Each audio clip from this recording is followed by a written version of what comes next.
नमस्कार, मैं हूं अरुण तोमर। आप देख रहे हैं एशियन न्यूज। अहमदाबाद में गुरुवार दोपहर एयर इंडिया का बोइंग 787 ड्रीमलाइनर प्लेन क्रैश हो गया।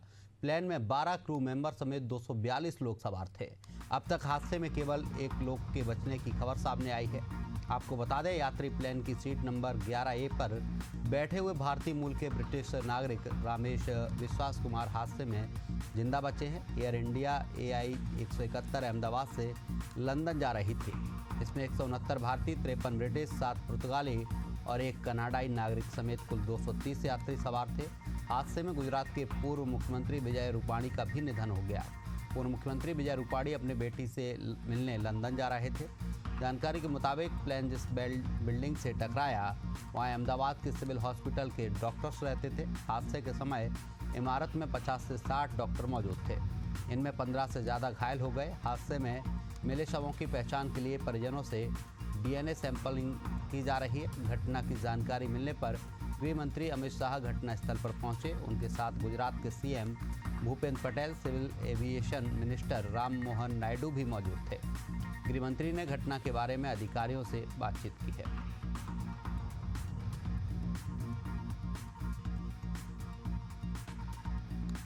इस पर ज़्यादा जानकारी के लिए हमारे साथ अहमदाबाद से स्थानीय संवाददाता पार्थ शाह जुड़ गए हैं। पार्थ जी, जिस तरीके से देखा जाए ये बड़ा हादसा हुआ है, अभी तक कितने मौतों की पुष्टि हुई है, क्या कुछ अपडेट है?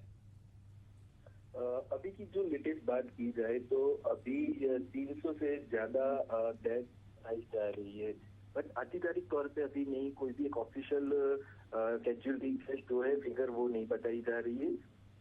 अभी हॉस्पिटल की बात की जाए तो हॉस्पिटल में DNA जो टेस्ट है 200 से ज्यादा DNA टेस्ट ले लिए गए हैं, जिसके रिपोर्ट जो है 75 आवर्स के बाद आने वाले हैं। तो जो भी पेरेंट्स रिलेटिव आ रहे हैं जिनके परिवारजन की डेथ हुई है या फिर इंजर है, जिसको इन्फॉर्मेशन के लिए जो परिवारजन आ रहे हैं, तो उनका DNA लिया जा रहा है और वो DNA को मैच करने की जो प्रोसीजर है वो स्टार्ट कर दी गई है। थोड़ी देर पहले ही गृह मंत्री जी ने जो हॉस्पिटल है वहाँ की भी जायजा लिया है। फिर घायल जो जितने भी लोग इंजर है उनका भी जायजा लिया है और जो स्पॉट है जहाँ पे ये दुर्घटना हुई है वहाँ का भी जायजा लिया था। अभी अमित शाह जी पूरा रिपोर्ट बना रहे हैं, जितनी भी इंफॉर्मेशन है वो कलेक्ट कर रहे हैं। चीफ मिनिस्टर भूपेंद्र पटेल जी उपस्थित है, गृह मंत्री जी हर्ष संघवी जी भी उपस्थित है वहाँ पे। साथ ही उड्डयन मंत्री जो केंद्रीय उड्डयन मंत्री नायडू जी है वो भी अभी उपस्थित है। तो एक अभी सभी अधिकारी गण के साथ अभी एक बैठक चल रही है और उसके बाद अमित शाह जी थोड़ी देर में एक प्रेस रिलीज करने वाले हैं, प्रेस कॉन्फ्रेंस करने वाले हैं। वहाँ पे वो ऑफिशियल एक स्टेटमेंट भी देने वाले हैं। पार्थ जी, जिस बिल्डिंग में ये विमान धंसा है, जिस बिल्डिंग पर ये गिरा है, बताया जा रहा है उसमें 50 से 60 डॉक्टर रहते थे। उनमें से कई डॉक्टर घायल हैं, अस्पताल में भर्ती हैं। उनकी स्थिति कैसी है? जो ये बिल्डिंग पे जो पूरा प्लेन क्रैश हुआ था वहाँ पे तकरीबन 70 से 80 डॉक्टर्स, जो पैरामेडिकल और मेडिकल स्टाफ के जो डॉक्टर जो अभी स्टडी कर रहे थे, जूनियर डॉक्टर्स थे और सीनियर डॉक्टर थे, वो सभी लोग वहाँ पे रहते थे। तकरीबन नाइट की शिफ्ट खत्म होने के बाद ये सब लोग आज मॉर्निंग के लिए वहाँ थे और दोपहर की शिफ्ट के लिए खाना खाने के बाद निकलने वाले थे और ये जो पूरी घटना है वो हुई है। तो उसमें तकरीबन अभी बताया जा रहा है कि 30 से 40 डॉक्टरों की डेथ भी हो चुकी है, क्योंकि पैसेंजर जो है वो 242 यानी 242 लोग थे और उसमें से अभी मौत का जो आंकड़ा है वो 300 के पार है। तो कहीं ना कहीं जो ये दुर्घटना जो बिल्डिंग में हुई है वहाँ के भी जो लोग हैं, स्थानीय डॉक्टर थे या फिर जो बाहर से स्टडी करने के लिए आए हुए डॉक्टर थे, उनकी भी डेथ हुई है।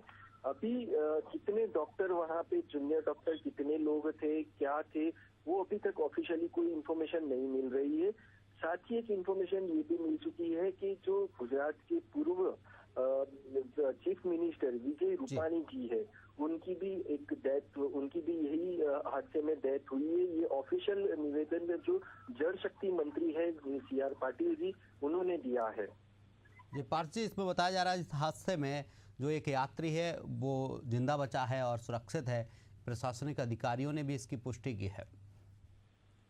ये बात भी हमको भी मिली है। ये यात्री का नाम है रमेश करके नाम है, और जो विदेशी ब्रिटिशियन नागरिक ही है, वो उसके फैमिली को मिलने के लिए यहाँ पे आया हुआ था और यहाँ से उसके भाई के साथ वो वापस लंदन जा रहा था।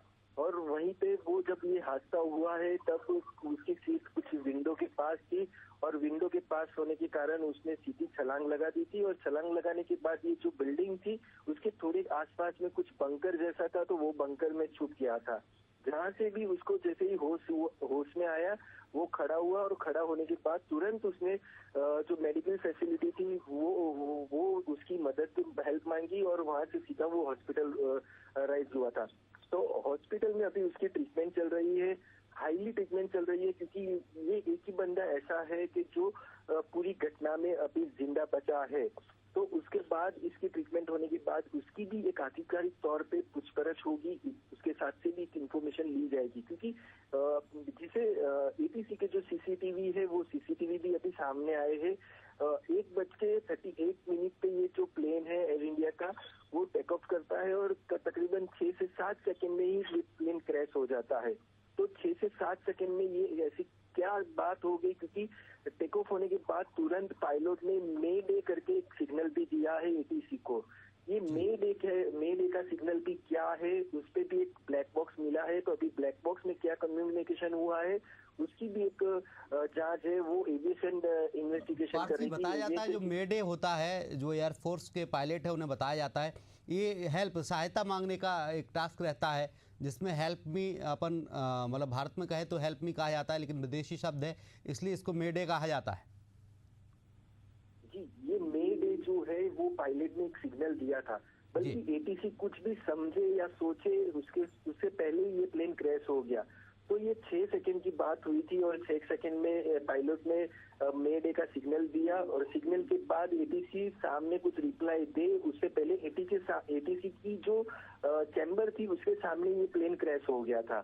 तो अभी वही कम्युनिकेशन अभी ब्लैक बॉक्स में चला गया है कि ब्लैक बॉक्स में क्या कम्युनिकेशन निकल के आता है और क्या आखिरी कम्युनिकेशन एटीसी और पायलट के बीच हुआ है। तो एविएशन डिपार्टमेंट ने ब्लैक बॉक्स जो है वो रिकवर कर दिया है, अभी उसकी जो इन्वेस्टिगेशन है वो भी चल रही है। पार्थ जी, एक जो युवक बचा है, बताया जा रहा है कि खिड़की से कूद गया था इसलिए इसकी जान बची, लेकिन क्या बाकी जो लोग थे उन्हें ये मौका नहीं मिल पाया कि वो कूद सके, बाहर निकल सके? ऐसी बात हो सकती है, क्योंकि ये जो दुर्घटना है जो जब हुई है तब कुछ सोचे या समझे, उससे पहले तो इतना बड़ा ब्लास्ट हो चुका था, तो कोई लोग को अगर समझने का मौका ही नहीं मिला होगा। और ये जो आदमी बचा है, ये युवक जो बचा है, वो जो उसकी खिड़की के पास या विंडो सीट ही थी, तो विंडो के सीट के पास जब पायलट ने भी अंदर कोई टीएन कमांड का एक सिग्नल दिया होगा और वो पायलट ये जो बंदा था सीट के पास था, तो अगर उसको कुछ ऐसा मौका मिला होगा तो उसको कूदने की छलांग लगाने की पोजीशन मिल गई होगी और उसने छलांग लगा दिया। और छलांग लगाने के बाद कहीं ना कहीं उसके आसपास में एक बंकर जैसा भी कुछ होगा, क्योंकि वो जो जगह पे ब्लास्ट हुआ है वो जगह पे ब्लास्ट होने के बाद किसी का बचना नामुमकिन हो गया था। तो ये बंदा वहीं से बाहर निकला है, वो पोजीशन से, वो जो बंकर जहाँ पे ब्लास्ट हुआ वहीं से बाहर निकला है। तो उसको एक आसपास में कोई बंकर जैसा मिला और उसका थोड़ा क्लिक पेल्ट हुआ, मगज में माइंड में कुछ क्लिक हो गया होगा, तो वो सीधा बंकर में चला गया और बंकर में चला जाने के बाद वो बेहोश हो गया था। तो जैसे ही फायर की इक्विपमेंट, फायर की जवानों वहां पहुंची, स्थानीय पुलिस वहां पर पहुंची, पानी का मारा चलाने लगा और उसके बाद वो उसको थोड़ा होश आया और उसको बाहर निकाला। जी पार्थ जी, तमाम जानकारी के लिए आपका बहुत बहुत शुक्रिया। तो जिस तरीके से देखा जाए अहमदाबाद हादसे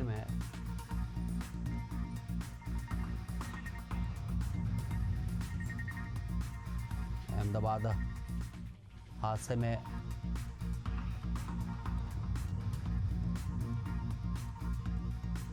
एक यात्री सुरक्षित बचा है जिसे अस्पताल में भर्ती कराया गया है।